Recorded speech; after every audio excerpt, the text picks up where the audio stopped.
Role of grammar ইংরেজিতেও আমরা পড়বো, ইংরেজি পেডাগজি যখন পড়বো তখনও পড়বো এই জিনিসটা। তো রোল অফ গ্রামার বা ব্যাকরণের যে ভূমিকা, বাংলাতেও আছে এটা, ইংরেজিতেও আছে। এবং আবারও বলছি, যে জিনিসটা আমি প্রত্যেক দিন তোমাদের বলি, যে বাংলা আর ইংরেজি এই দুটো সাবজেক্ট কিন্তু পেডাগজি আসবেই আসবে। ঠিক আছে, এই দুটো সাবজেক্টে পেডাগজি আসবেই আসবে। তাই আর কোনো বিষয়ের পেডাগজি পড়ো বা না পড়ো, এই দুটো বিষয়ের পেডাগজি কিন্তু তোমাকে পড়তেই হবে। ঠিক আছে, তাই এই দুটো বিষয় পেডাগজিকে খুব ভালো করে এখন থেকে পড়তে শুরু করে দাও প্রত্যেকে।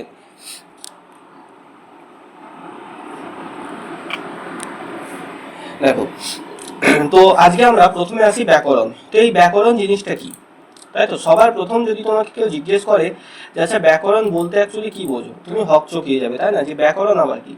তো ব্যাকরণ নামটা শুনে শুনে আমরা অভ্যস্ত, কিন্তু ব্যাকরণ মানে কি, আর কিছুই নয়, যে কোনো ভাষা একটা সেটারই ব্যাকরণ থাকতে পারে। যে ভাষার লিখিত এবং কথিত রূপ আছে, অর্থাৎ যে ভাষাকে লিখে প্রকাশ করা যায় এবং মুখে বলা যায় ইশারা বাদ দিয়ে, বাদ বাকি সমস্ত ভাষার কিন্তু নির্দিষ্ট ব্যাকরণ থাকে। সেটা যে কোনো ভাষা থাকতে হতে পারে, সংস্কৃত, আরবি, উর্দু, হিন্দি, মারাঠি, গুজরাটি, ইংরেজি, যে কোনো। তো ব্যাকরণ কি না, কোনো একটা ভাষার নির্দিষ্ট যে সুষ্ঠু নিয়ম কানুন, সেইটাকেই অ্যাকচুয়ালি কঠিন ভাষায় আমরা ব্যাকরণ বলে থাকি। সহজ ভাষায় বললে সেই ভাষার সুষ্ঠু নিয়ম কানুনকেই ব্যাকরণ বলে থাকি।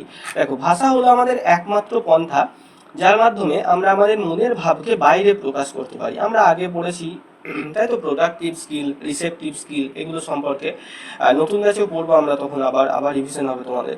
দেখো, তাই সঠিকভাবে এই ভাষাকে শেখা এবং কাজে লাগানোর ক্ষেত্রে আমাদের শুধু ভাষাগত জ্ঞান থাকাই অপরিহার্য নয়, তার সাথে সাথে ভাষার নির্ভুলতার দিকটাও নজর দিতে হবে। ধরো, তুমি বলে দিলে যে মা আমি ভাত খাবে, তুমি বলে দিলে কি মা আমি ভাত খাবে, তাহলে এটা দেখো, হয়তো তোমার মনের ভাবটা বা তুমি ভাত খাবো বলতে চাইছো সেটা বাড়ির লোক বুঝতে পারলেন, কিন্তু ব্যাকরণগত দিক থেকে তুমি কিন্তু ভুল ভাষাটা ইউজ করলে। ভাত খাবো হয়, ভাত খাবে তো হয় না, তাই তো। দেখবে ছোট্ট বাচ্চারা প্রথম প্রথম যখন কথা বলতে শেখে, তারা এই ধরনের ছোটোখাটো ভুল কিন্তু করে থাকে, তাই তো। তো এই ধরনের এই যে ভুলগুলো, তো এইরকম ভাবে ভাষার নির্ভুলতা সম্পর্কে শিশুদের ধারণা দেওয়া, এই জন্য ব্যাকরণের জ্ঞান কিন্তু আবশ্যক, শুধু শিশু নয়, প্রত্যেকের। এবার এখানে একটা ইন্টারেস্টিং বিষয় এখান থেকে প্রশ্ন হয়, মনে রাখবে প্রত্যেকটা ব্যক্তি তার যে মাতৃভাষা, মাদার টাং, মাতৃভাষা কি, যেটা তোমার মায়ের ভাষা, অর্থাৎ তুমি জন্মানোর পর যে ভাষাটাকে অ্যাকোয়ার করেছো, যে ভাষাটাকে শিখেছো, যেমন আমরা প্রত্যেকেই জন্মানোর পর বাংলা ভাষা শিখেছি, হ্যাঁ। তো সেই মাতৃভাষার যে ব্যাকরণ, সেটা ভাষা শেখার পরে শেখে। কিভাবে? ভাষা শেখার পরে। আগে আমরা মাতৃভাষাটা শিখেছি, বাংলাতে কথা বলা শিখেছি, তারপরে ক্লাস 7 উঠে তুমি সন্ধি বিচ্ছেদ শিখেছো, ক্রিয়ার কাল, অতীত, বর্তমান, ভবিষ্যৎ শিখেছো, তাই তো। আগে আমরা কথা বলা শিখেছি, তারপরে ব্যাকরণের নিয়ম শিখেছি। কিন্তু আদার যে ল্যাঙ্গুয়েজ, সেই ক্ষেত্রে, ইংরেজির ক্ষেত্রে আমরা প্রথমে টেন্স শিখেছি, প্রোনাউন্সিয়েশন, উচ্চারণের আগেও আমরা বিভিন্নভাবে পাঞ্চুয়েশন মার্ক অনুযায়ী কীভাবে প্রোনাউন্সিয়েশন হয় কোন জিনিসের, সেটাও শিখেছি। তার সাথে সাথে আমাদের ধরো ভয়েস, ন্যারেশন, এই সবগুলো আমরা আগে শিখেছি। ইংরেজিতে হয়তো গ্রামারে তুমি ব্যাপক পারদর্শী, কিন্তু ইংরেজিতে কথা বলতে গিয়ে হকচকিয়ে যাও বা একটু ইতস্তত বোধ হয়, খটকা লাগে, এই জিনিসটা হয়। এই ধরনের বিভিন্ন মেথড আছে, এগুলো ইংরেজি পেডাগজিতে তোমাদের পড়াবো। ঠিক আছে, যে গ্রামার ট্রান্সলেশন মেথড বলে একটা মেথড আছে, এফসি আছে, ফাংশনাল কমিউনিকেটিভ অ্যাপ্রোচ, সেটা মেথড নয়, এটা একটা অ্যাপ্রোচ। সেটা কি হয়, সেটা একটু এদের থেকে আলাদা, সেটাও এইরকম একটা ধারাবাহিকতা বজায় রাখে, যেখানে আগে ভাষা শেখে পরে গ্রামার শেখানো হয়। তো যাই হোক, সেগুলোর দিকে আমরা আজকে যাচ্ছি না, এগুলো ইংরেজি ক্লাসে পড়বো। তো দেখো, যে কোনো ভাষার মধ্যে যখন নির্ভুলতা নিয়ে আসতে চাই, অর্থাৎ নির্ভুলভাবে কোনো ভাষাকে আমরা ব্যবহার করতে চাই, সেই জিনিসটা আনার জন্যই কিন্তু আমাদের ব্যাকরণ শেখা দরকার। ঠিক আছে, দেখো, অনেক প্রাচীন কাল থেকেই ভাষা শিক্ষার সাথে সাথে গুরুকুলে ব্যাকরণ চর্চা চালু ছিল। আধুনিক শিক্ষা ব্যবস্থাকে শিশুদের প্রাথমিক বিদ্যালয় এবং উচ্চ প্রাথমিক বিদ্যালয়ে ব্যাকরণের শিক্ষাদান করা অত্যাবশ্যকীয় একটা কাজ হয়ে দাঁড়িয়েছে। এবার এখান থেকে 2022 সালে একটা প্রশ্ন এসেছিল, একটা জিনিস মাথার মধ্যে গেঁথে নাও, চোখটা বুঝে যে কথাটা বলছি গিলে খেয়ে নাও, কি না, মনে রাখবে একটা জিনিস সবসময়তে, যে কোনো ক্ষেত্রে তোমাকে যতভাবে তোমার ব্রেন ওয়াশ করার চেষ্টা করুক পরীক্ষার হলে প্রশ্নকর্তা প্রশ্নটাকে ঘুরিয়ে ঘুরিয়ে করে, সবসময় একটা জিনিস মনে রাখবে, প্রাইমারি প্রাইমারি স্কুলের মধ্যে কখনো ব্যাকরণের বই থেকে নিয়ম কানুন মুখস্থ করিয়ে যে সন্ধিতে অযুক্ত আসমা না হয় এরকমভাবে নিয়ম মুখস্থ করিয়ে যেটাকে আমরা অবরোধী পদ্ধতি বলে এইভাবে ব্যাকরণ শিক্ষাদান করা যায় না। সেটাকে তার সপক্ষে যত যুক্তি দেখ কেউ, তুমি সবসময় এই জিনিসটা মনে রাখবে, প্রাথমিক বিদ্যালয়ে যেভাবে ব্যাকরণ শেখানো দরকার সেটা হচ্ছে কনটেক্সচুয়াল ভাবে। ইংরেজি পেডাগজির জন্য বলছি, বাংলার জন্য বলছি, কনটেক্সচুয়াল ভাবে, অর্থাৎ যে পাঠ্য বিষয় রয়েছে সেই পাঠ্য বিষয় থেকে ব্যাকরণ শেখানো দরকার। ব্যাকরণের জন্য আলাদা কোনো মোটা একটা বই, আলাদা একটা ক্লাস, সেই সব কিন্তু প্রাথমিক বিদ্যালয়ে ক্লাস 1, 2, 3 বাচ্চাদের জন্য দরকার হয় না। ক্লাস 4, 5 থেকে এবার আস্তে আস্তে শুরু হয়, কিন্তু সেখানে না দিলেও চলে। ঠিক আছে, এই জিনিসটা মনে রাখবে, ব্যাকরণের জন্য আলাদা ক্লাস বা আলাদা বই, নিয়ম কানুন এই সবগুলো প্রাথমিক বিদ্যালয়ে শেখানো হয় না, মূলত হাই স্কুলে গিয়ে এগুলো থেকে শিক্ষার্থীরা শিখতে থাকে। এবার দেখি যে কেন আমরা অ্যাকচুয়ালি ব্যাকরণ পড়বো, তাই তো? ব্যাকরণ এমনিতেই আমাদের ভালো লাগে না। দেখো, ব্যাকরণ পাঠের প্রয়োজনীয়তা কি বা গুরুত্ব কি? তো প্রথমত হচ্ছে ব্যাকরণের মাধ্যমে ভাষার বিভিন্ন উপাদানের প্রকৃতি এবং স্বরূপ বিশ্লেষণ করা যায়। ওকে, বিভিন্ন উপাদান ভাষার যেগুলো রয়েছে সেগুলো সম্পর্কে আমরা ভেঙে ভেঙে বলতে পারি। দ্বিতীয়ত হচ্ছে ব্যাকরণ ভাষার বিভিন্ন উপাদানের মধ্যে সম্পর্ক নির্ণয়ে সাহায্য করে। যেমন কোনো একটা ভাষাতে কোনো একটা ধরো গল্পে লেখা আছে যে সে গতকাল সিনেমা দেখতে গিয়েছিল রাতে, আজকে তার ফিরতে দেরি হবে। ঠিক আছে, এর মানে এই লাইনটা পড়ে তুমি কোনটা অতীত, কোনটা বর্তমান বা কোনটা ভবিষ্যৎ সেই জিনিসটা পড়ে বুঝতে পারছো, তাই তো? এর জন্য কি দরকার? আমাদের ব্যাকরণের জ্ঞান দরকার। আচ্ছা, বিশুদ্ধভাবে দেখো, বিশুদ্ধভাবে কোনো ভাষা প্রয়োগ করতে ব্যাকরণের জ্ঞান অপরিহার্য। ধরো আজকে এখন সময় হচ্ছে সকাল 10টা, তোমাকে তোমার বন্ধু ডাকতে এলো যে চল স্কুল যাবি না? তুমি কি বললে? হ্যাঁ চল, স্কুল গিয়েছিলাম। ঠিক আছে, এই কথাটা বললে, এটা ভুল হয়ে গেল একটা, কারণ একবার ভবিষ্যতের জায়গায় অতীতকাল ব্যবহার করে ফেললে, যে স্কুল যাব বলতে গিয়ে স্কুল গিয়েছিলাম বলে ফেললে। তো এই ধরনের যে ভুলগুলো যাতে বাচ্চারা যেগুলো করে থাকে সেইগুলো যাতে না হয় সেই জন্য কিন্তু ব্যাকরণ শিক্ষাদান প্রয়োজন। তবে সেই শিক্ষাটা কীভাবে দিতে হবে? কনটেক্সচুয়াল ভাবে দিতে হবে, প্রথাগতভাবে পাঠ থেকে দিতে হবে, বই থেকে। আলাদাভাবে ব্যাকরণের বই বা ক্লাসের মাধ্যমে নয়, একই ক্লাসে কথোপকথনের মাধ্যমে এগুলো শেখাতে হবে শিশুদের। দেখো, বিভিন্ন সাহিত্য পড়ে সাহিত্যের রস আস্বাদন করতে সাহায্য করা হয়। দেখবে প্রতিটা সাহিত্য, প্রতিটা লেখকের লেখনীর মধ্যে লেখাটা একরকম থাকে, তার অন্তর্নিহিত অর্থ আরেকটা থাকে। তো সেইগুলো জানার জন্য কিন্তু ব্যাকরণের গুরুত্ব রয়েছে। কারণ আমরা না পড়লে, ব্যাকরণ না জানলে আমরা কোনো কিছু পড়তে পারবো না ঠিকভাবে, পড়েও মানে বুঝতে পারবো না। ভবিষ্যৎ কোনটা, বর্তমান কোনটা, অতীত কোনটা, সেগুলো কিছুই বুঝতে পারবো না ব্যাকরণ ছাড়া। তাই যে কোনো সাহিত্য পড়ে বুঝে সে তার রস, মানে যে আনন্দ, এনজয়মেন্ট, সেটা উপভোগ করার জন্য ব্যাকরণ দরকার। আর কি, নির্ভুলভাবে লেখা, নির্ভুলভাবে কথা বলার ক্ষেত্রে ব্যাকরণের জ্ঞান থাকা আবশ্যক। তো এইসব কারণে কিন্তু আমরা ব্যাকরণ পাঠের প্রয়োজনীয়তা আমাদের মধ্যে রয়েছে। প্রাথমিক স্তরের ছেলেমেয়েদের কাছে ব্যাকরণের নিয়ম গঠনগত দিক থেকে ব্যবহারিক দিকটা বেশি প্রয়োজনীয়। ঠিক আছে, যেটা বলছিলাম, তাই চেষ্টা করতে হবে কি না, ব্যাকরণের কঠিন নিয়ম শৃঙ্খলা তাদের শেখানোর আগে বাস্তবে তারা যাতে ব্যাকরণ সম্মতভাবে ভাষা ব্যবহার করতে পারে সেই দিকে তাদের নজর দিতে হবে। আমরা জানি যে প্রতিটা শিশু ব্যাকরণ শিখে জন্মায় না। প্রতিটা শিশু, এই জিনিসটাই তোমাদের বললাম কিছুক্ষণ আগে, প্রতিটা শিশু আগে মাতৃভাষা শেখে এবং পরে মাতৃভাষার ব্যাকরণ শেখে। বোঝা গেল? আগে তারা মাতৃভাষা শিখবে, পরে মাতৃভাষার ব্যাকরণ শিখবে। যেমন তুমি, আমি, আমরা সবাই প্রথমে আগে বাংলায় কথা বলতে শিখে গেছিলাম, তারপরে বাংলার ব্যাকরণ শিখেছি, সন্ধি, সমাস, কারক, এই সমস্ত কিছু এখনো শিখে চলেছি, তাই তো? দেখো, ব্যাকরণ শিক্ষাদানের বিভিন্ন পদ্ধতি রয়েছে, যে পদ্ধতিগুলো নিচে আলোচনা করা হয়েছে। তো কি, মূলত এই কয়েকটা পদ্ধতির উল্লেখ করা হয়েছে যেগুলো ইম্পর্টেন্ট। এছাড়াও বহু অসংখ্য কয়েকশো পদ্ধতি কিন্তু রয়েছে যেগুলো আমাদের জানার দরকার নেই, যেগুলো আমাদের সিলেবাসে রয়েছে, আমরা শুধু সেগুলোই জানবো। দেখো, বর্তমান শিক্ষা ব্যবস্থায় কি না, দ্বিতীয় শ্রেণী থেকেই ব্যাকরণের পথ চলা শুরু হয়েছে। আচ্ছা, তোমরা কেউ বলতে পারবে যে প্রাইমারি স্কুলের মধ্যে, আমি একটা উদাহরণই বলছি, ধরো ক্লাস 5, তো সেখানে এই যে ব্যাকরণের যে পাঠ্যপুস্তক, সেই পাঠ্যপুস্তকটার নাম কেউ বলতে পারবে? ব্যাকরণের জন্য বাংলাতে যে পাঠ্যপুস্তক দেওয়া হয়েছে সেটার নাম কারো মনে আছে, জানা আছে? যারা পাস করেছে অলরেডি 22 বা 23-এ, তারা বলো, ইন্টারভিউর জন্য যারা পড়ছো। ব্যাকরণের জন্য কোন বইটা দেওয়া হয় প্রাইমারি স্কুলে? ভেরি গুড, এই তো চন্দন বলেছে, ভাষা চর্চা বা ভাষা পাঠ, তাই তো? ভাষা পাঠ, একদম। আচ্ছা, তো বর্তমানে মনে রাখবে এই প্রশ্নটা কিন্তু আসে আধুনিক শিক্ষাক্রম 2011 সালের পর থেকে, অর্থাৎ বর্তমান যে রাজ্য সরকার রয়েছে সে যখন নতুন করে শিক্ষা ব্যবস্থাকে ঢেলে সাজায়, তো সেখান থেকে এই দ্বিতীয় ক্লাস 2 থেকে কিন্তু ব্যাকরণের পথ চলা শুরু। দেখো ব্যাকরণ শিক্ষাদানের জন্য প্রাচীন কাল থেকে, তবে এখান থেকে নির্দিষ্ট একটা বই ধরে হবে তা নয়, এখানে কনটেক্সচুয়ালি কিন্তু ব্যাকরণ শেখানো হবে। এমনকি ক্লাস 4 বা 5 এর যে ভাষা পাঠ বা ভাষা চর্চা এই বইগুলোকেও যদি দেখো, সেখানেও দেখবে যে ক্লাস 5 এর এই যে একটা বই আছে দেখবে বচন, লিঙ্গ, এই যে চ্যাপ্টারগুলো আছে, সন্ধি, ওগুলো খুলে দেখবে কি সুন্দর গল্পের মাধ্যমে কিন্তু বোঝানো হয়েছে। হ্যাঁ, আর তোমার কাছে থাকা ওই যে বামনদেবের বইটা খুলে সন্ধি চ্যাপ্টারটা দেখবে, আর ওখানে দেখবে, তাই না, ওখানে গল্পের মতো করে ছোটদের কনটেক্সচুয়াল ভাবে কিন্তু ব্যাকরণটা শেখানোর চেষ্টা করা হয়েছে। তো এর বিভিন্ন পদ্ধতি রয়েছে। প্রথমত হচ্ছে সূত্র পদ্ধতি, ভাষা পদ্ধতি। আচ্ছা, এখানে বলে রাখি 22 সালে এই প্রশ্নটা নিয়ে চ্যালেঞ্জ হয়েছিল। সূত্র পদ্ধতি একটা আলাদা পদ্ধতি আছে, আবার এদিক দিয়ে অবরোহী পদ্ধতি যেটা, সেটাকেও সূত্র পদ্ধতি বলা হয়। ঠিক আছে, 2022 সালে এটাতে উভয়কেই সঠিক হিসাবে ধরা হয়েছিল। ঠিক আছে, এবং এই দুটোর মধ্যে যে যেটা অ্যান্সার করেছিল সেটাতেই তাকে নম্বর দেওয়া হয়েছিল। ওকে, এই দুটোকেই ডিসকাস করব, যদিও কোনো রকম অমিল নেই, দুটোই সেই একই রকম, ঘুরিয়ে একটু নাক দেখানো আর কি। আচ্ছা, তোমাদের যদি এরকম প্রশ্ন আসে তাহলেও চিন্তার কিছু নেই, দুটোতেই নম্বর পাবে। আচ্ছা, সূত্র পদ্ধতি রয়েছে, ভাষা পদ্ধতি, পাঠ্যপুস্তক পদ্ধতি, বিশ্লেষণ পদ্ধতি, আরোহী পদ্ধতি, অবরোহী পদ্ধতি, এই ধরনের 6খানা পদ্ধতি আমরা আজকে জানবো, যেগুলোর মাধ্যমে শ্রেণীকক্ষে আমরা ব্যাকরণ শিক্ষাদান দিতে পারি। তো প্রথম আসছে ফর্মুলা মেথড বা সূত্র পদ্ধতি। এই জিনিসটা কি দেখো, তো এই পদ্ধতিটা আমরা নাম শুনি বুঝতে পারছি সূত্র পদ্ধতি বা ফর্মুলা মেথড। তাহলে এখানে প্রথমে কি শেখানো হবে? প্রথমে আগে এই যে বিভিন্ন সূত্র রয়েছে গ্রামারের, ওকে, এই যে গ্রামারের সূত্রগুলো রয়েছে বিভিন্ন, সেই সূত্রগুলোকে পড়ে পড়ে মুখস্থ করানো হবে।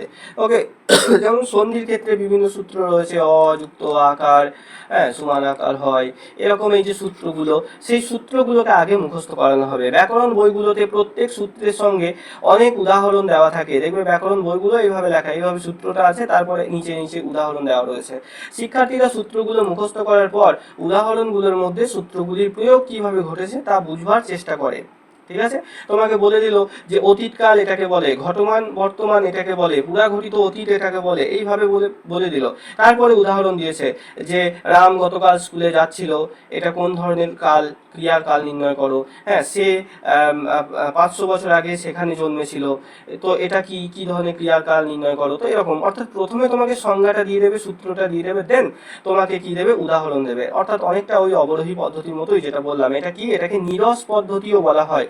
ঠিক আছে, এর সাথে অবরোহীর সম্পূর্ণ মিল রয়েছে, চিন্তার কিছু নেই, একই জিনিস দুটো।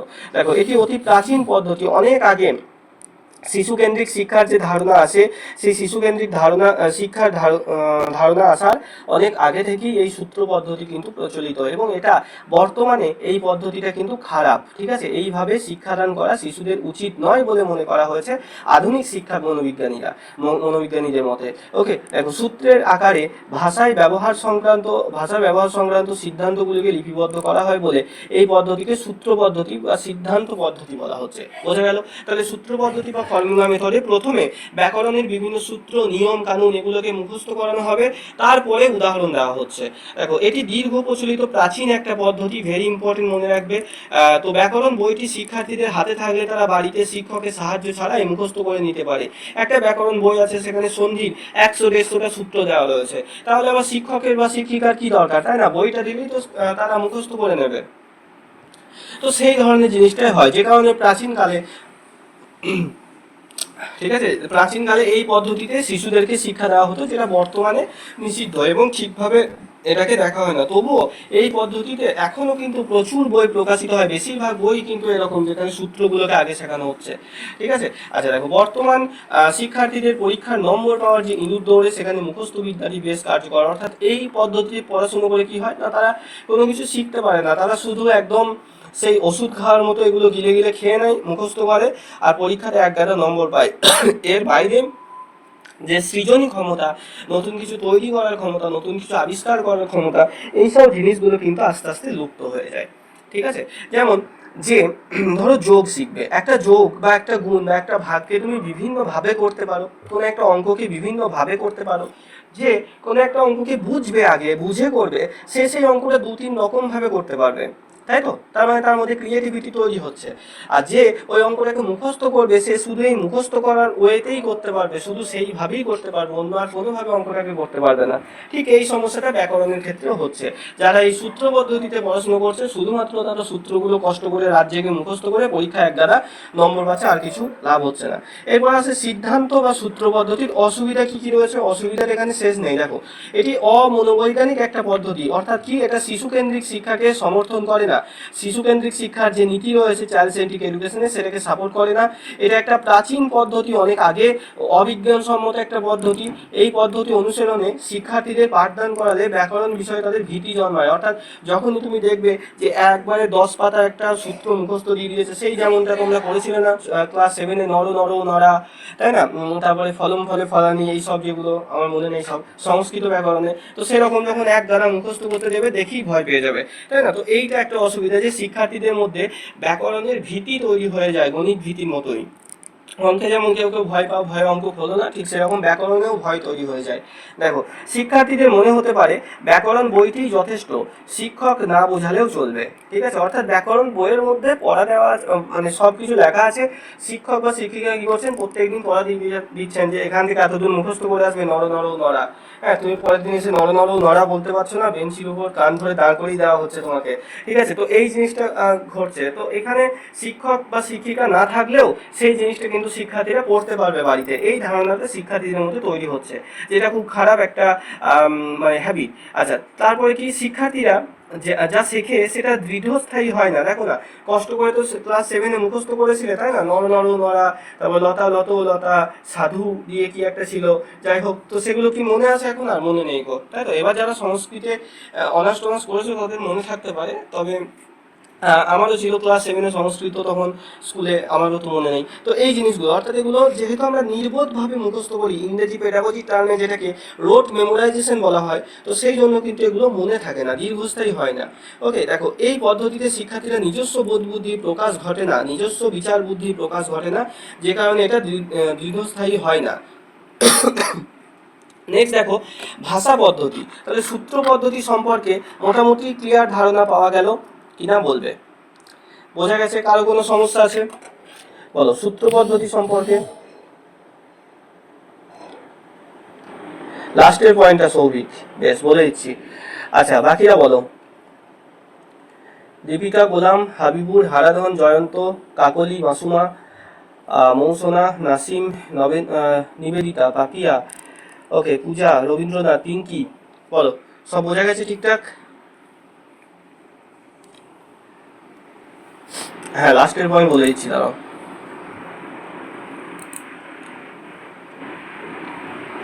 ওকে, এটা রেকর্ড ক্লাস আমি দিয়ে দেবো। আগের দিন গেস্টার দত্তটা আমার জ্বর হয়ে যাওয়ার কারণে দেরি হয়েছে দিতে, আজকে দিয়ে দিয়েছি, চেক করে নিও সবাই। আচ্ছা, লাস্টের পয়েন্ট কোনটা? এই যেটা দীর্ঘস্থায়ী হয় না। দেখো সৌভিক, তুমি যে জিনিসটা বুঝে মুখস্থ করবে, ঠিক আছে, এই যে পেঁয়াজের তত্ত্ব বলো বা বৃদ্ধি বিকাশের মধ্যে পার্থক্য বলো, সেই জিনিসটা আমি কি যখন তোমাদের বৃদ্ধি বিকাশ করিয়েছিলাম, আমি যে এই যে একটা 50 পাতার বৃদ্ধি বিকাশের পিডিএফ তৈরি করতে পেরেছি, সে কি বৃদ্ধি বিকাশের পার্থক্যটা তৈরি করে তোমাদের দিতে পারতো না? অবশ্যই পারতাম, কিন্তু আমি দিইনি। কারণ কি? কারণ আমি চেয়েছি বৃদ্ধি এবং বিকাশ কি, তাদের কনসেপ্টটা তোমরা যখন বুঝতে পারবে তারপরে পার্থক্যটা তোমরা নিজেরা তৈরি করবে। আমি বলেছিলাম না যে পার্থক্যটা নিজেরা খাতায় করে আমাকে দেখাবে? তো সেই জিনিসটাই হচ্ছে ব্যাপার, যে যখন তুমি কনসেপ্টটা তোমরা বুঝতে পারলে, বৃদ্ধি কি বিকাশ কি, এদের মধ্যে মূল পার্থক্য কি, তখন তোমরা নিজেরা কিন্তু পার্থক্য তৈরি করতে পারলে, বই থেকে আর মুখস্থ করতে হলো না। আর এটা সারা জীবন মনে থাকবে তোমাদের, যারা যারা সেই দিন বুঝতে পেরেছিলে ব্যাপারটা। ঠিক আছে, যে কোনো দিন এটার জন্য আর কিন্তু পড়াশোনা করতে হবে না, যে কোনো দিন তুমি যেখানে ইচ্ছা দাঁড়িয়ে বৃদ্ধি বিকাশের 2-3টে পার্থক্য বলতে পারবে। ওকে, তো এই জিনিসটা, আর যদি তুমি না বুঝে শুধু আমি একটা পার্থক্য লিস্ট দিয়ে দিতাম, এটা বৃদ্ধি এটা বিকাশ, তো সেটাকে তুমি না বুঝে মুখস্থ করলে কি হলো, 1 মাস পরে আবার ভুলে গেলে। তো এই জিনিসটা ব্যাকরণের ক্ষেত্রে হয়। ব্যাকরণের যে নিয়মগুলো রয়েছে সেগুলো যখন তুমি বুঝে বুঝে মুখস্থ করবে, মুখস্থ করা বলা ভুল, যখন বুঝে বুঝে শিখবে তখন সেটাকে আর ভুলবে না। সমাস কেন হচ্ছে, এই কারক কেন হচ্ছে, ওই কারক কেন হচ্ছে, এটা যখন নিজে বুঝতে পারবে, নিজে ধরতে পারবে। আর যদি মুখস্থ করো যে সব কিছু নিয়মগুলোকে, তাহলে সেটা দীর্ঘস্থায়ী হবে না, দীর্ঘস্থায়ী হবে না, কয়েকদিন পরেই ভুলে যাবে, এইটুকুই। ওকে, নেক্সট পদ্ধতি দেখো ল্যাঙ্গুয়েজ ইউজ মেথড। ওকে, ভাষা পদ্ধতি। ভাষা পদ্ধতি কি না, সাহিত্যের পাঠদানকালে দেখো ব্যাখ্যা, বিশ্লেষণ, সংশ্লেষণ, আলোচনা ইত্যাদির মধ্যে যখন ব্যাকরণগত প্রয়োগ উন্মোচন করা হয়, অর্থাৎ এখানে ভাষাকে ব্যবহার করা হচ্ছে। ওকে, ভাষাকে ব্যবহার করা হচ্ছে মানে কি, যে এই যে কথোপকথনের মাধ্যমে শিশুকে ব্যাকরণ শেখানো হচ্ছে। ঠিক আছে, কথা বলার মাধ্যমে, কথোপকথনের মাধ্যমে শিশুকে ব্যাকরণ শেখানো হচ্ছে। দেখো তো এখানে এই যে ব্যাকরণ শিক্ষাদান করা হয়, তখন তাকে ব্যাকরণ শিক্ষাদানের ভাষা পদ্ধতি বলা হচ্ছে। অর্থাৎ নর্মাল কথাবার্তা বলছে, কোনো একটা শিশু বলে ফেললো যে আমি জল খাবে, তখন তুমি বলছো না বাবু আমি জল খাবে বলতে নেই, বলতে হয় আমি জল খাবো। খাবো বলতে নেই, বলতে হয় আমি জল পান করব। তো এইভাবে তুমি তার ল্যাঙ্গুয়েজটাকে আস্তে আস্তে ডেভেলপ করছো। তো এইটা কীভাবে, কথাবার্তা বলার মাধ্যমে। এটাই ফাংশনাল কমিউনিকেটিভ অ্যাপ্রোচের একটা মানে শিকড় বলতে পারো এটাকে। ঠিক আছে, দেখো এখানে সাহিত্য পাঠদানের সময় সাহিত্যের মধ্যে থাকা ব্যাকরণের প্রয়োগগুলোকে দেখানো হয়। অর্থাৎ কোনো একটা টেক্সট তুমি পড়াচ্ছ, সেই টেক্সট পড়াতে পড়াতে তুমি দেখালে যে এই যে দেখো এখানে দাঁড়ি দেওয়া হয়েছে, মানে এখানে আমাদের পড়ার সময় 1 সেকেন্ড থামতে হবে, তারপরে পড়তে হবে। এখানে কমা দেওয়া রয়েছে, মানে এখানে আমাদের 1/2 সেকেন্ড থামতে হবে। ঠিক আছে, এইভাবে তুমি পাঞ্চুয়েশন শেখাচ্ছ, বা তুমি ক্রিয়ার কাল শেখাচ্ছ, যে এটা অতীত, এই যে শেষে ইবো লেখা আছে মানে এটা ভবিষ্যৎ, হ্যাঁ শেষে ছিল লেখা আছে মানে এটা অতীত। এই ধরনের ব্যাকরণগুলো তুমি কোনো একটা গল্প পড়াতে পড়াতে শেখাচ্ছ, কোনো কবিতা পড়াতে পড়াতে শেখাচ্ছ। এইভাবে ভাষা পদ্ধতিতে পাঠদান করা হয়। ওকে, এক বিন্দু কারো কোথাও বুঝতে অসুবিধা হলে বলবে। দেখো ভাষা পদ্ধতির সুবিধা কি, তো এই পদ্ধতিতে শিক্ষক শিক্ষার্থী উভয়ই সক্রিয় থাকে। ঠিক আছে, টিচার যখন কোনো কিছুকে শেখাচ্ছেন, তিনিও খুব বেশি সক্রিয় আছেন যে ঠিকঠাক তোমরা শিখতে পারছো কিনা, এবং তোমরাও শিক্ষক বা শিক্ষিকার কাছ থেকে শেখার জন্য অনেক বেশি সক্রিয় আছো সব কিছু জেনে নেওয়ার জন্য।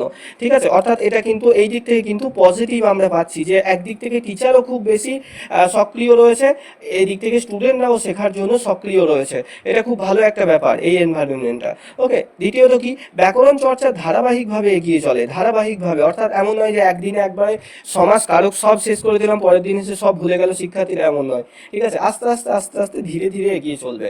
দেখো শিক্ষক শিক্ষার্থীদের মধ্যে একটা কাছে আসার সম্ভাবনা তৈরি হয়। অর্থাৎ এই যে যারা নতুন ব্যাচের স্টুডেন্ট, তারা তো আমার ক্লাস হয়তো 1-2 দিন করেছে বা করবে, ঠিক আছে, তাদের ক্ষেত্রে সেরকম না। কিন্তু পুরোনো ব্যাচের যাদের স্টুডেন্ট, তাদের সাথে কি আমার বা আদার্স যে টিচাররা রয়েছেন, তাদের সাথে একটা ফ্রেন্ডলি একটা রিলেশন তৈরি হয়ে গেছে, তাই না?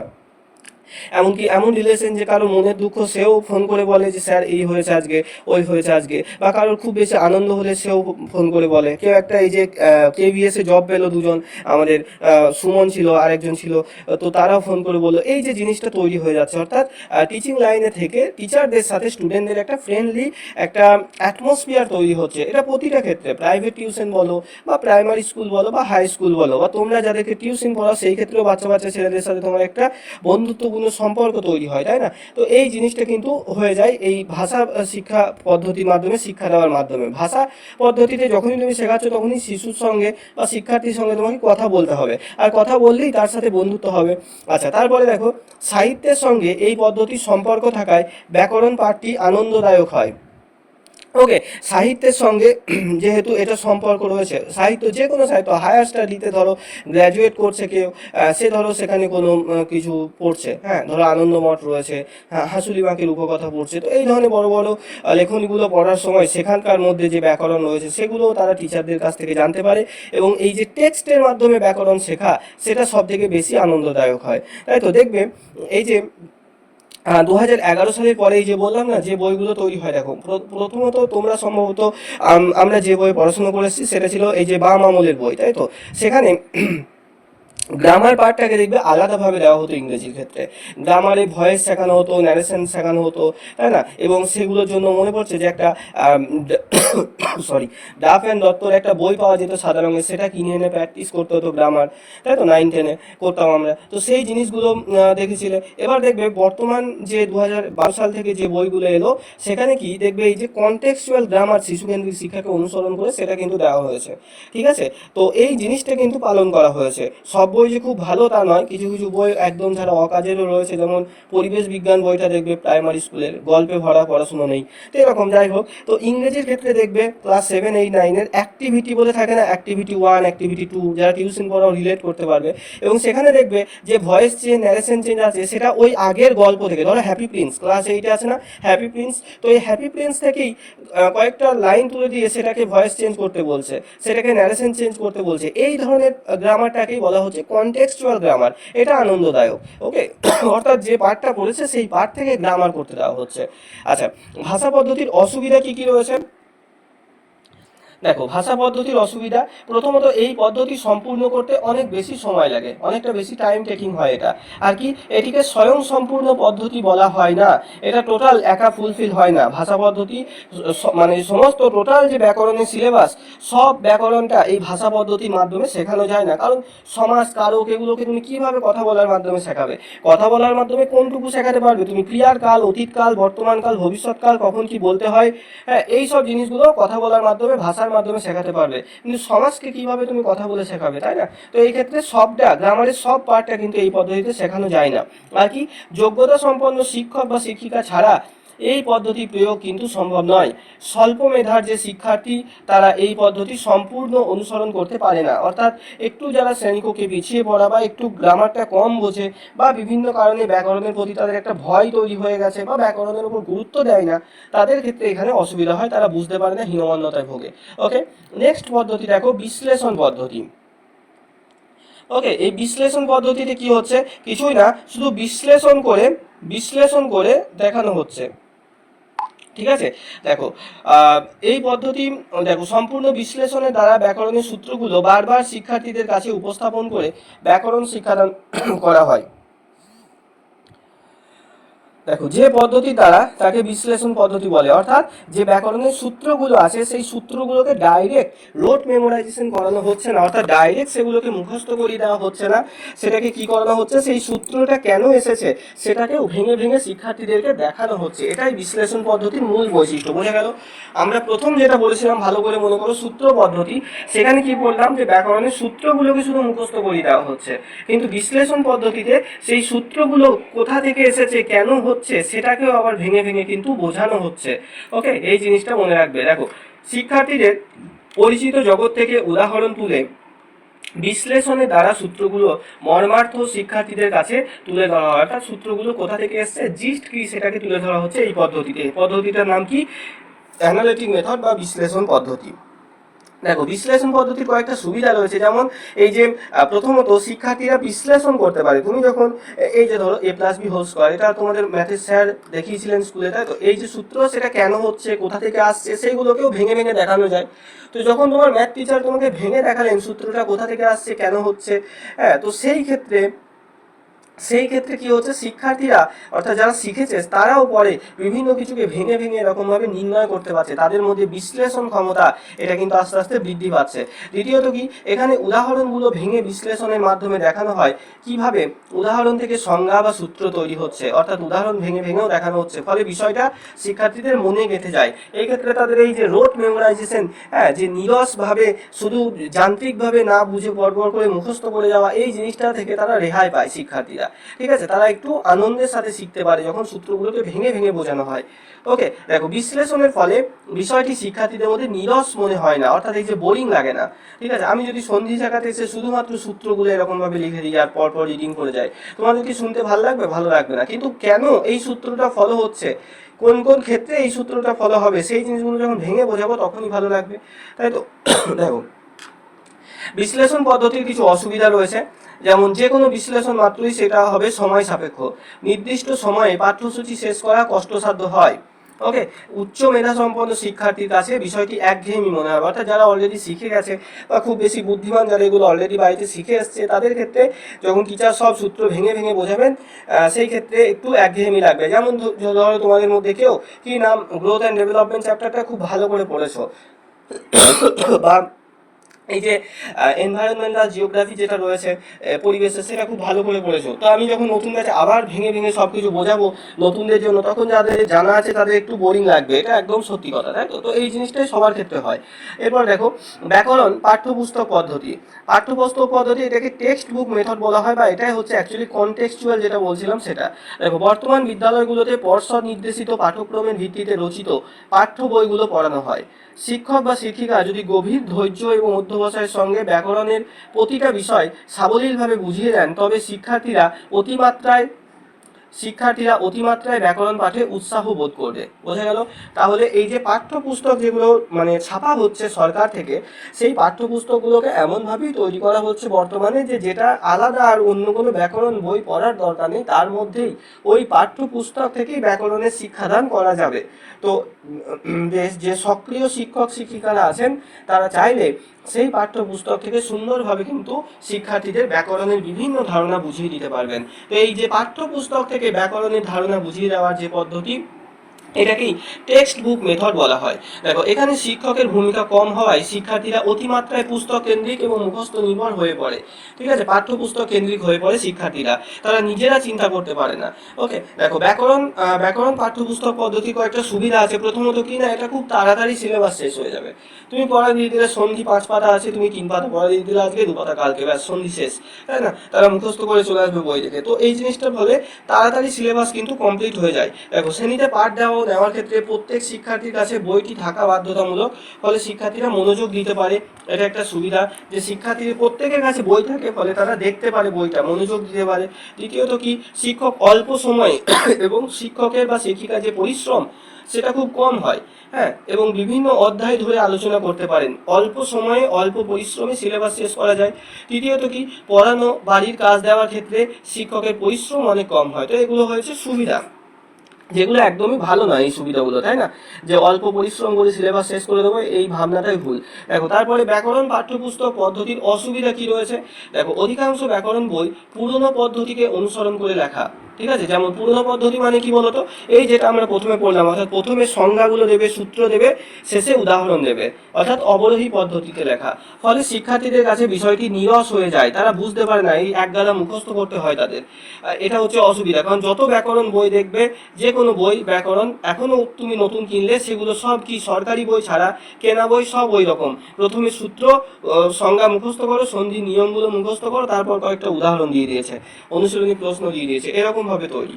দেখো দুর্বল লেখকের লেখা বই শিক্ষক শিক্ষার্থীকে বিভ্রান্ত করে, অর্থাৎ যে সমস্ত বইগুলোতে অনেক বেশি ভুল থাকে সেগুলো পড়ে শিক্ষার্থীরা বিভ্রান্ত হয়ে যায়, তাই না? বিশেষ করে এই যে সিডিপির ক্ষেত্রে, সিডিপি এমন একটা সাবজেক্ট, হ্যাঁ, বিভিন্ন পাবলিকেশনের বই বিভিন্ন রকমের উত্তর, বিশেষ করে এই সালগুলোর ক্ষেত্রে।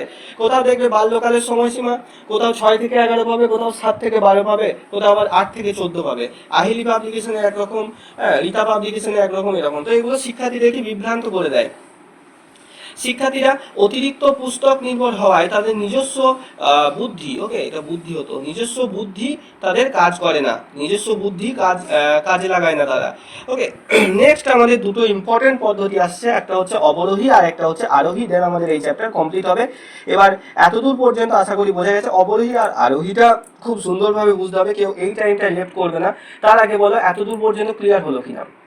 এই চ্যাপ্টার থেকে 90% প্রশ্ন কিন্তু ওই দুটো মেথড থেকে আসবে, এলে অবরোহী আর আরোহী থেকে। ওকে, এই দুটো আমি খুব ভালো করে বুঝিয়ে দিচ্ছি। তার আগে এতদূর পর্যন্ত বলো বোঝা গেছে কিনা। Okay, Rabindranath, very good. Souvik, microphone on করে দিন। আমি শেষের দিকে মাইক্রোফোন অন করে দেবো, আর একটা ক্যাওয়াস তৈরি হয়ে গেলে রেকর্ডিংটা যেটা, সেটা তোমাদের তখন শুনতে প্রবলেম হবে। ওকে, গোলাম, ভেরি গুড। আচ্ছা, রোজিনা, লিখনটা আমি কি করেছি একটু মনে করে দেখো তো, আমাকে একবার দেখতে হবে, অনেকদিন আগে করেছিলাম তো হয়তো খেয়াল নেই। লিখন কথন হয়েছে, শ্রবণ দক্ষতা হয়েছে, পঠন হয়েছে, লিখনটা আমার ঠিক মনে পড়ছে না, দেখবো, দাঁড়াও আমি রাতে দেখে জানাচ্ছি। লাস্টে কি কি প্রশ্ন আসতে পারে তোমাদের গ্রুপে আজকে ক্লাসের শেষে একটা প্রশ্নপত্র দেবো এই চ্যাপ্টারটার উপর, ঠিক আছে? সলভ করবে সবাই, দিয়ে জমা দেবে, গ্রুপ ওপেন করবো, জমা দেবে অ্যান্সার করে। ওকে, বেশ। এবার দেখো এখানে আমাদের অবরোহী পদ্ধতি আর আরোহী পদ্ধতি, এই দুটোকে একটু ভালো করে বোঝো, ঠিক আছে? খুব ভালো করে বোঝো। তো প্রথমত মনে রাখো, এই পদ্ধতি দুটোকে এত সিরিয়াসলি নিতে বলছি কেন, কারণ নাম দুটো এমন এত কাছাকাছি যে পরীক্ষার হলে গুলিয়ে যায়, আর এই জিনিসটারই সুযোগ প্রশ্নকর্তারা নেয়, বারবার এমন ভাবে ঘুরিয়ে প্রশ্নটা করবে যে তুমি কনফিউজ হয়ে যাবে ওই টেনশনে, যেটা অবরোহী না আরোহী। ওকে, তোমাকে খুঁজে বের করতে হবে যে এটা প্রথমে উদাহরণ আছে নাকি প্রথমে সূত্র আছে। দেখো, অবরোহী পদ্ধতি, এটাকে ইংরেজিতে ডিডাকটিভ অ্যাপ্রোচ বা ডিডাকটিভ মেথডও বলা হয়ে থাকে। অ্যাপ্রোচ আর মেথডের মধ্যে এখন আপাতত জড়িও না, ইংরেজি পেডাগজিতে দেখবো সেটা। দেখো, এই পদ্ধতি তর্কবিজ্ঞান বা ডিডাকটিভ লজিক থেকে এসেছে, ঠিক আছে। এই পদ্ধতি বর্তমানে খুব প্রচলিত। মনে রাখবে, এই অবরোহী পদ্ধতি, এই পদ্ধতিতে ব্যাকরণ শিক্ষাদান একদমই উচিত না, কিন্তু এটা সব থেকে বেশি প্রচলিত। ওই যে প্রথমে যেটা বললাম সূত্র পদ্ধতি, সেম টু সেম এটাই। ওকে, দেখো এখানে সূত্র থেকে উদাহরণে যাওয়া হয়। ওকে, সূত্র থেকে উদাহরণে গিয়ে জ্ঞান আহরণের রীতিকে তর্কবিজ্ঞানে অবরোহী পদ্ধতি বলা হয়। এই অবরোহী পদ্ধতি মনে রাখবে গণিত শিক্ষাদানের শ্রেষ্ঠ পদ্ধতি।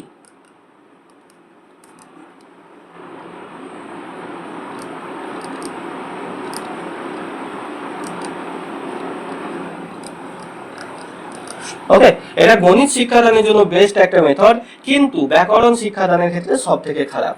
এটা কি না, প্রথমে ব্যাকরণের সূত্রগুলোকে তোমার উল্লেখ করা হবে শিশুদের কাছে, তারপরে উদাহরণ দেওয়া হবে। যেমন তুমি, তোমার কাছে যে কোনো একটা ব্যাকরণ বই থাকলে তুমি খোলো, বইটাকে চোখ বুঝে সন্ধি চ্যাপ্টারটাই খোলো, সন্ধি চ্যাপ্টার খুলতে পারো বা যে কোনো একটা চ্যাপ্টার খুলো।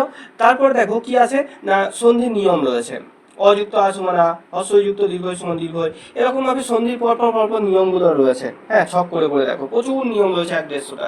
তারপরে দেখো কতগুলো প্রশ্ন রয়েছে, যে সন্ধি বিচ্ছেদ করো পরমেশ্বর, সন্ধি বিচ্ছেদ করো ইন্দ্রদেব, তাই না, এরকম ভাবে। তো এই জিনিসটাই হচ্ছে অবরোহী পদ্ধতি। প্রথমে তোমাকে নির্বোধভাবে মুখস্থ করানো হবে সূত্রগুলো, তারপরে কয়েকটা উদাহরণ দেওয়া হবে। এটাই হচ্ছে অবরোহীর মূল বিষয়, ঠিক আছে। যেমন দেখো, উদাহরণ হিসেবে বলা হয়েছে, যে প্রথম উদাহরণে বলা হয়েছে সমস্ত প্রাণী মরণশীল, অর্থাৎ যার প্রাণ আছে সেই মরবে, সমস্ত প্রাণী মরণশীল। দ্বিতীয় লজিকে বলা হয়েছে গরু হচ্ছে একটা প্রাণী। তাহলে 3 নম্বর উদাহরণে কি বলা হয়েছে, এটা সিদ্ধ, যে সিদ্ধ মিন প্রমাণিত। ওকে, যে তার মানে এটা প্রমাণিত যে গরুও মরণশীল, তাই তো। গরু একটা প্রাণী, আর আমরা জানি সমস্ত প্রাণী মরণশীল, তাহলে গরুও মরণশীল, তাই তো। এই জিনিসটাই প্রমাণিত হয়ে গেল। তো এটাকেই অবরোহী পদ্ধতি বলা হয়। এইভাবে প্রথমে একটা সূত্র দেওয়া হয়েছে, দ্বিতীয় সূত্র, তারপরে আমরা উদাহরণে আসছি। তাহলে সূত্র থেকে উদাহরণের দিকে যাওয়া যায়। আমরা ইংরেজি পেডাগজিতে আবারও পড়বো এটাকে। দেখো, এইভাবে ব্যাকরণের সূত্র মেনে, যেমন অকার কিংবা আকারের পর অকার কিংবা আকার থাকলে উভয় মিলে আকার হয়, এই যে সন্ধি নিয়ম, তাই না, আমরা ছোটবেলা থেকে পড়েছি। যেমন এরপর দেখো, প্রথমে দেখো সূত্রটা মুখস্থ করানো হচ্ছে, তারপরে এই যে উদাহরণ দেওয়া রয়েছে, যেমন দেব যুক্ত আলয় সমান দেবালয়, তাহলে শেষে উদাহরণ রয়েছে, প্রথমে সূত্র রয়েছে। তো বারবার এই ধরনের, দেখো এই ধরনের নানা উদাহরণ দিয়ে অনুশীলনের মাধ্যমে সূত্র জ্ঞানকে সুপ্রতিষ্ঠিত ও সুদৃঢ় করা হয়। এই পদ্ধতিটা হচ্ছে অবরোহী পদ্ধতি, ঠিক আছে। এই পদ্ধতিতে মনোবিজ্ঞানী সূত্র খাটে না, কারণ এই পদ্ধতিতে জানা থেকে অজানার দিকে, পরিচিত হতে থেকে অপরিচিত পথে, মানে ফ্রম নোন টু আননোনের দিকে যাওয়ার সুযোগ থাকে না, নেই কো, ঠিক আছে। এখানে আননোন থেকে নোনের দিকে যাওয়া যায়। আচ্ছা, এগুলো সব আমি ওই ছবিটা দিয়ে তখন বোঝাচ্ছি। বেশ, এই জিনিসটা এবার তাহলে ভালো করে বোঝো। তাহলে অবরোহী পদ্ধতিতে ব্যাকরণ শিক্ষাদান এই পদ্ধতিতে উচিত নয়, গণিত শিক্ষাদানের জন্য এটা একটা শ্রেষ্ঠ পদ্ধতি, ঠিক আছে। এখানে প্রথমে সূত্র থেকে সূত্র দেওয়া হয়, পরে উদাহরণ দেওয়া হয়। একটা জিনিস এখানে নোট করবে, খাতার মধ্যে নোট বলে লেখো, দিয়ে লেখো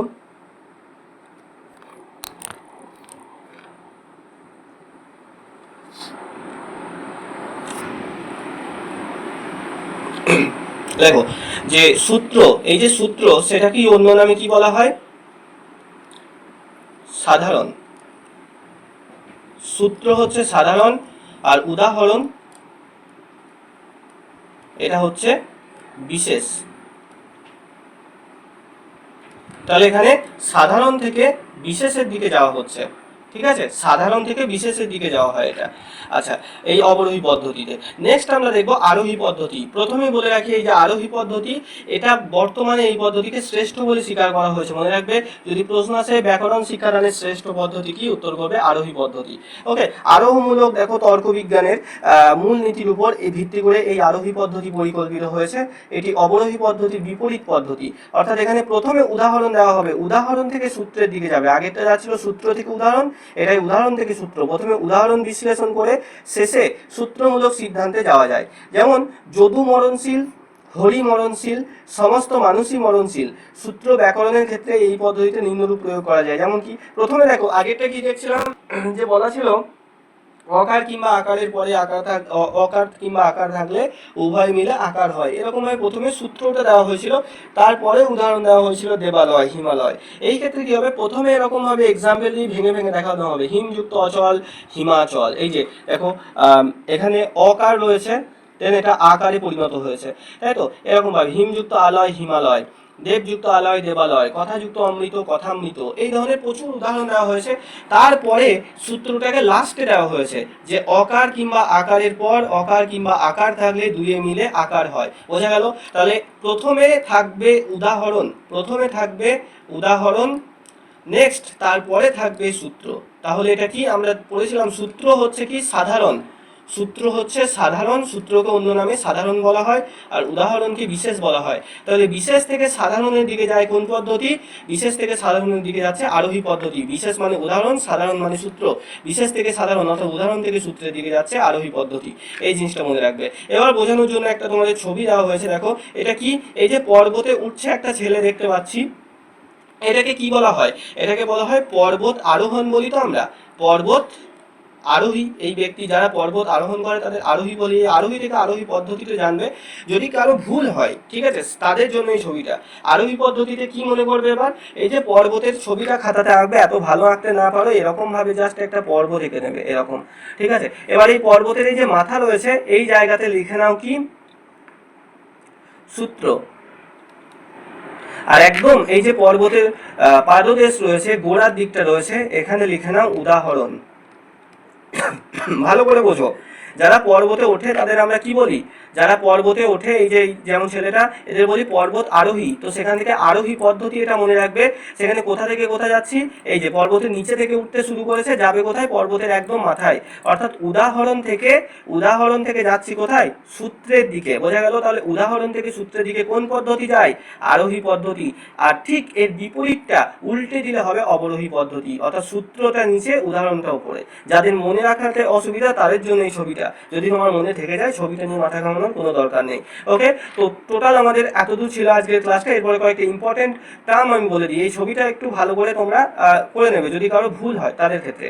দেখো ইম্পর্টেন্ট কয়েকটা টার্মের মধ্যে প্রথম আসছি এফসিএ সম্পর্কে। এফসিএ কি? এফসি এর পুরো কথা হচ্ছে ফাংশনাল কমিউনিকেটিভ অ্যাপ্রোচ। এখানে কি করা হচ্ছে, যে এটি এমন একটি ধারণা যেখানে বলা হয় শিশুকে যে কোনো ভাষা শিক্ষাদানের ক্ষেত্রে ডাইরেক্ট কথাবার্তা বলার মাধ্যমে সেই নতুন ভাষা শিক্ষাদান করা হবে, এবং এভাবেই অন্যদের থেকে অনেক তাড়াতাড়ি এবং সহজভাবে শিশু নতুন কোনো ভাষাকে শিখতে পারবে। বোঝা গেল? মানে কি, যে তোমাকে ধরো ইংরেজি ভাষা শেখানো হবে, তার জন্য বই পড়ে না শিখিয়ে তোমাকে তুলে নিয়ে গিয়ে আমেরিকাতে ছেড়ে দিয়ে আসা হলো, তো তুমি সেখানে ডাইরেক্ট কথাবার্তা বলার মাধ্যমে খুব সহজে এবং তাড়াতাড়ি ইংরেজি ভাষা শিখে যাবে। এটাই হচ্ছে এফসিএ বা ফাংশনাল কমিউনিকেটিভ অ্যাপ্রোচ, যেখানে বই পড়ে না শিখে ডাইরেক্ট কথাবার্তা বলার মাধ্যমে কোনো ভাষাকে শেখানো হয়। তার সাথে কয়েকটা ইম্পর্টেন্ট জিনিসকে মনে রাখবে। যেমন বাংলা ভাষার প্রথম ব্যাকরণ বই কে রচনা করেছিলেন? তো বাংলা ভাষার প্রথম ব্যাকরণ রচনা করেছিলেন পর্তুগিজের একজন লোক ছিলেন, তার নাম ছিল ম্যানুয়েল দা আসুসপাম। ওকে, নামটা অনেকটা কঠিন, এই ধরনের প্রশ্নগুলো কিন্তু পরীক্ষায় আসতে পারে। ম্যানুয়েল দা আসুসপাম, তিনি কিন্তু বাংলা ভাষায় প্রথম পর্তুগিজে ব্যাকরণ বই নির্মাণ করেন।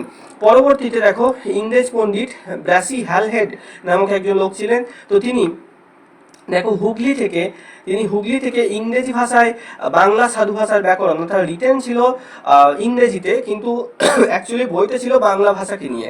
তো সেই ব্যাকরণ বইটা ব্রাসি হ্যালহেড কিন্তু প্রকাশ করেন হুগলি থেকে।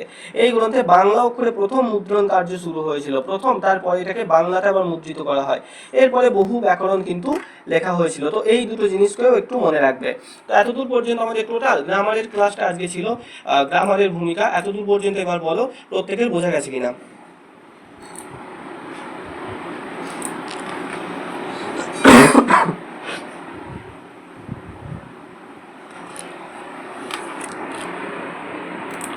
বলো, কারো কোথাও সমস্যা আছে? ওকে, ভেরি গুড।